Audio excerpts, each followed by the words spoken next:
Welcome everyone to episode 5 of Lightbulb Moments. We've had a ton of fun with these conversations the last several weeks here, and today is the last for a little bit. But as we always do, let's start with a fun question. And Jan's been coming up with these, but today I got to one quicker than she did. And as it pertains to our topic of closing this out, are you a night owl or are you an early bird? I'm more of a early owl. Really? Okay. Describe for us. I'm definitely not an early bird. Definitely not.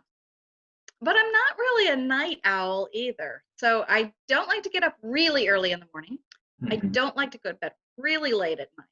So I'm kind of like a right in the middle, Yeah, that makes sense. an early owl.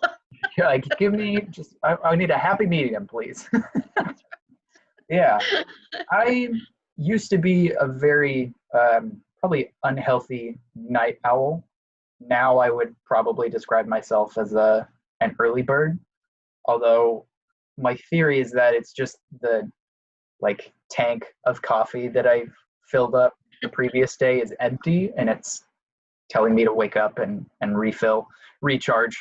So I might just be I think you are a coffee bird. That's a coffee bird. Yeah, yeah.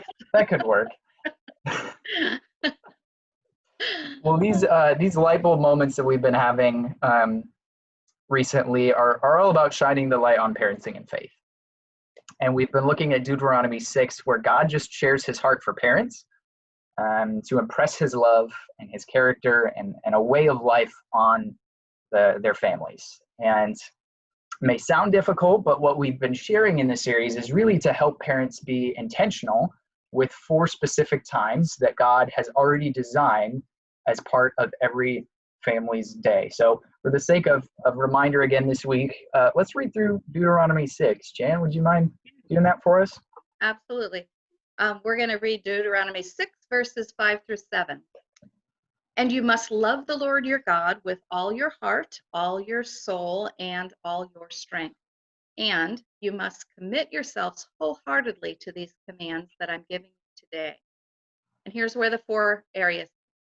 Repeat them again and again to your children. Talk about them when you are at home, when you are on the road, when you are going to bed, and when you are getting up. And we have talked about when you get up, we've talked about when you walk along the road, when you're at home, and finally now, the end of the day, when you are going to bed. Yeah, we want to give a disclaimer here. We're not going to give you tips to help your kids get to sleep through the night or to get your teenager to realize that, yes, 8 hours of sleep is ideal, please. But we are going to talk about some ideas to leverage bedtime rituals and routines for meaningful faith conversations, because every parent has a bedtime ritual or routine they go through with their kids, and it'll look different from family to family or even from child to child, depending on how many you have. And just like we have, like we've shared the importance of helping kids start off the first 10 minutes of each day with a focus on their relationship with God, parents can also do that at the end of the day in a meaningful way. Now, bedtime routines are not usually a parent's favorite time until their kids are actually in bed. There's cleanups and there's baths and books and everyone's on their last leg of energy by the end of the day. Sometimes a little tension will rise trying to enforce bedtime. It's like a finish line and you can't get there fast enough. And it's so hard because it happens at bedtime. Exactly.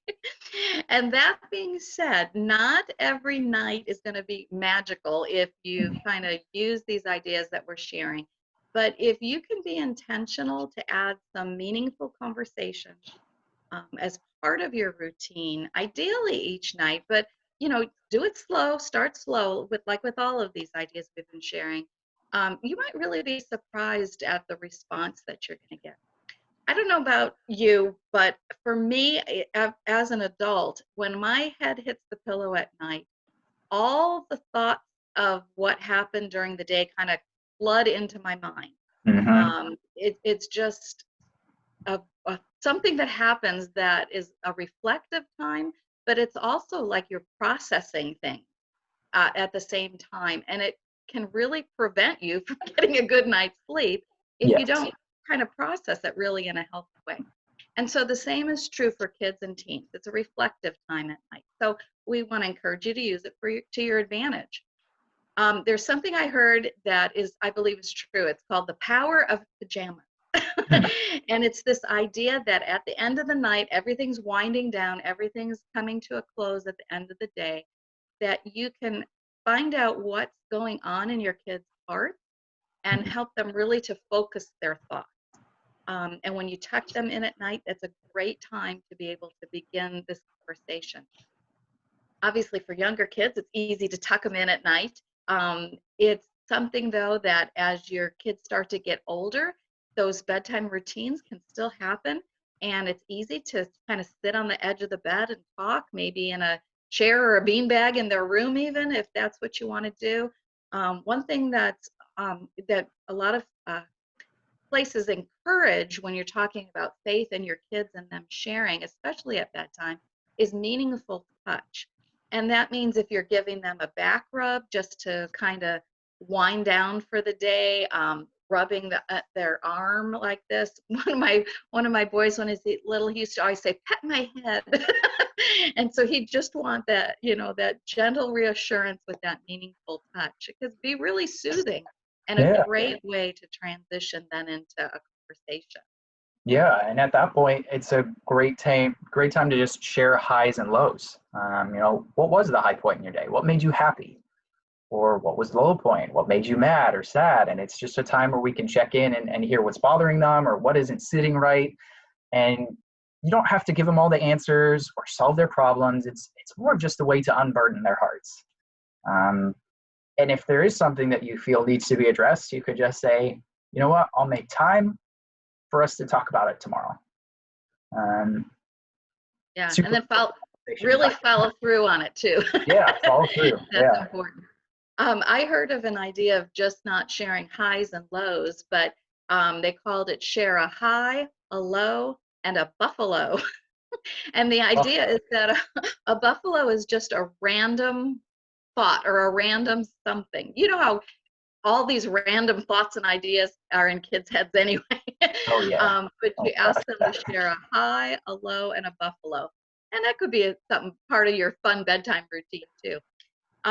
And really at bedtime, it's a time to also assure them of God's truth and who He is and His love for them and who they are. Just reminding them, God is with you. You're braver than you think you are. We'll get through this together because you are wise in your choices. Bedtime is also a great time to point out things that you have seen God doing in their lives, specifically that day. Ways that God is working in them and through them. I saw you helping your brother today. I'm so proud of you that you put him first. Maybe I love that you ate all your broccoli and you didn't even complain. And I know you don't like broccoli, so that was awesome. Good job. Or maybe I noticed you put your clothes away in the hamper and I didn't even have to ask you. Thank you for that. It's just a way to kind of, no matter how old or how young your kids are, to let them know that you notice them, you see them, and you see potential in them, and you're for them. Because they need to hear that. They really do. Yeah, and probably with your teens, you're not tucking them into bed. Yeah. But you could still make some time for meaningful, quiet evening routines, sitting outside on the front porch or on the back deck or on a couch before they head into bed. And there's just one last piece to kind of close out our conversation with our kids each night of when they're going to bed is blessing them. Blessing our kids. And the last words before you walk out of the room, are really important. It's a peaceful way to close out the day using God's words. And you can come up with your own prayer or blessing over your kids. That's awesome. a suggestion that we have for you is just praying Numbers chapter 6, verses 24 through 26 over them, which just says this: May the Lord bless you and protect you. May the Lord smile on you and be gracious to you. May the Lord show you his favor and give you his peace. Who wouldn't want those words, last words you hear someone say over you before you fall asleep at night? That's awesome. Love that. It's these family rituals that once your kids get older and eventually become adults, because they will, that they're going to remember and maybe even miss, and maybe will share with their own kids one day. All of these ideas are just simply that, ideas and suggestions, and it's your role as their parents to take the ideas and to make them your own. Let's just close out again. I'm going to read Deuteronomy 6, verses 5 through 7 one last time. And you must love the Lord your God with all your heart, all your soul, and all your strength. And you must commit yourselves wholeheartedly to these commands I am giving you today. Repeat them again and again to your children. Talk about them when you are at home. And Trevor, what do we talk about when we're at home? Dinner and a movie. Dinner and a movie. And when you are on the road?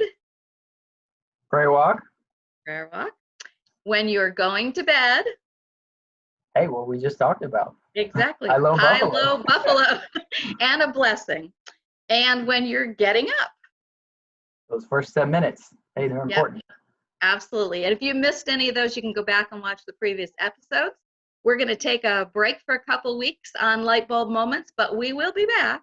And if you're not already part of our FCC Families at First Facebook group, please be sure to get in on that. We're going to be putting some polls in there. We're going to be asking you a couple questions, continuing to encourage you, and hope that you'll share ideas with each other.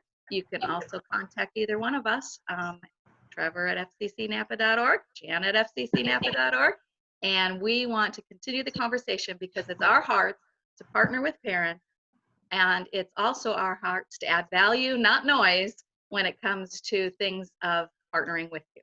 So till next time, take care. We'll see ya.